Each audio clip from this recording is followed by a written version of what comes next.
જય અંબે। આજે 13મા દિવસે આજ રાજકોટથી 410 કિલોમીટર કાપી અમારો પગપાળા સંઘ આજ ચાચર ચોકમાં પહોંચ્યો છે।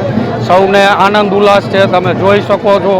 બધા માટે આજ અમારી વિશેષતા એ છે કે માના આજ મોટા પ્રસંગમાં, જેને કહી કે માનો જન્મોત્સવ છે, ત્યારે આજે અમે કોઈ પણ લગ્ન પ્રસંગમાં જતા હોય એ રીતે તૈયાર થઈ 15 દિવસની 15 જોડી કપડાં લઈ અને અમે સાથે લઈને આવીએ છીએ।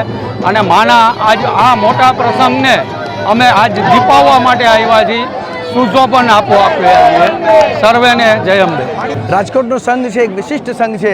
આવા અંબાજી મંદિરમાં જે સંઘો આવે છે એમાં લાલ દંડાવાળો સંઘ, રાજકોટથી આવતો સંઘ, આવા કેટલાક સંઘો વિશિષ્ટ સંઘ વિશિષ્ટ પોતાની ઓળખ લઈને આવે છે।